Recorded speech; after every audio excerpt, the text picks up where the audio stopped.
Right, we're on chapter 22, and now we're back to Shoshana Weber telling her story.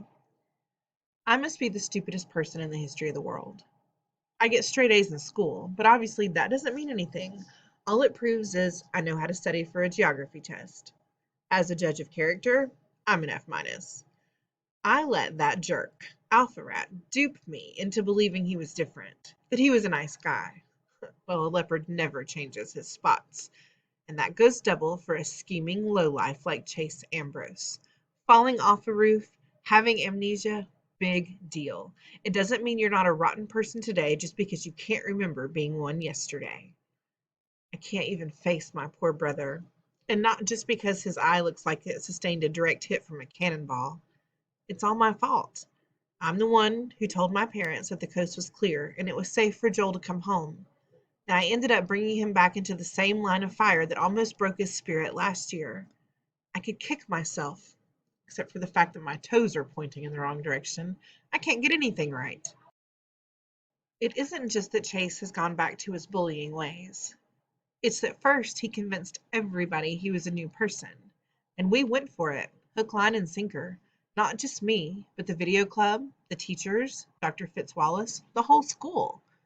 That must have been his plan all along, to lull us into a false sense of security before pouncing one more time. What a plan it was, to ruin Brendan's video, wreck the music room, attack Joel, and blame the whole thing on an imaginary fire. Chase was behind it from the very beginning. From a strategy standpoint, you almost have to admire it. It sure succeeded with flying colors, and Joel has the colors to prove it. Black and blue, mostly. I wish I could take my video project and flush it down the toilet. I'd rather lose all that time and throw away the best work I've ever done than have anything linking my name to Chase Ambrose. Compared to what's happened to my brother, the National Video Journalism Contest is about as meaningful as counting snowflakes in a blizzard. That's another reason to hate myself, that I would let my ambition to win a lousy contest make me so blind. I never should have allowed myself to be pushed into partnering up with Chase, no matter what Brendan and Miss DeLeo said. I don't care that the project is on a really great and interesting guy. It wouldn't make any difference if we got an interview with all the signers of the Declaration of Independence, brought back to life and reformed into a boy band. It just isn't worth it.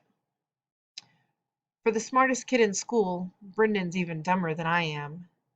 He's got it in his thick head that there is a chance Chase might be innocent.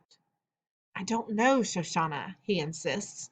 It was Aaron and Bear who busted up the chute. Chase could have been trying to stop them. Oh, sure, I return. And he just happened to show up at exactly the right moment. He didn't show up, he argues. I sent Kimberly to get him. Joel, you didn't send her for Chase. They did. There was a lot going on, he admits. It's hard to remember. I think they sent her first, and then I did. Why couldn't you go yourself? Because I was stuck in the tuba, he replies, as if it's the most natural thing in the world. Happens to everyone, right? Listen, I tell him, my poor brother has a technicolor face, courtesy of the guy you say might be innocent. That could have been an accident, a tug of war with the fire extinguisher. Maybe Chase was trying to protect Joel. I roll my eyes. Let him protect somebody else. When it came time to lie his way out of the blame, he was right there with Aaron and Bear.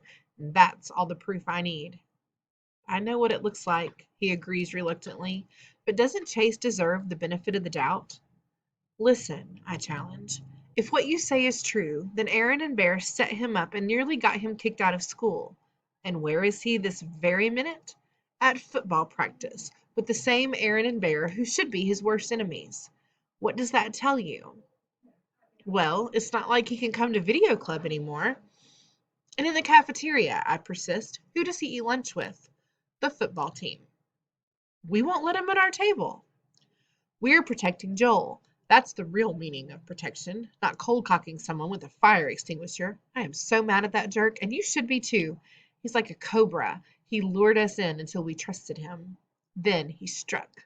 And now he's slithered back to his old life as if nothing ever happened. Joel may be the one who's bleeding, but the attack was on all of us. And he agrees. Brendan knows I'm right, however much he wants to convince himself that Chase is innocent. The whole club knows that we're better off without a guy like that. So how come his name keeps popping up again and again in our meetings? That camera work looks a little shaky. You gotta keep it smooth, like Chase. Yeah, that's a cool shot. It was Chase's idea to film it worm's eye view. The kid's a mumbler, but you can hear the audio clearly because Chase lay on the floor and held the microphone just out of the frame. Can we please stop talking about Chase Ambrose? I explode. He's not a god. He's just a person, and a lousy person at that. He belongs on the football team with the other muscleheads. Actually, he belongs chained to a slab of concrete at the bottom of the Marianas Trench, but I'll take the football team if it gets him away from us. Joel has been silent throughout all this. Now he speaks up. Am I the only one who's noticed that Video Club has gotten kinda lousy? What are you saying? I demand. He shrugs. We all watched Warrior. It's fantastic. Nobody's doing that kind of work anymore. I'm furious. You think that's because we don't have him? My brother looks at me with his one good eye. Just because I hate Chase Ambrose doesn't mean I fall to pieces every time someone mentions his name. Go ahead, talk about him. I can handle it. This isn't last year. No matter what, I'm not going to be chased out of town again. We slap him on the back and pound his shoulder. A few of us even cheer. It almost reminds me of the football team, although I'd never admit it. Miss DeLeo gives him a big hug. Maybe I can stop beating myself up for getting Mom and Dad to bring him home from Melton. The very worst happened, and he's okay. I look at my little brother, 14 minutes younger than me. He's growing up.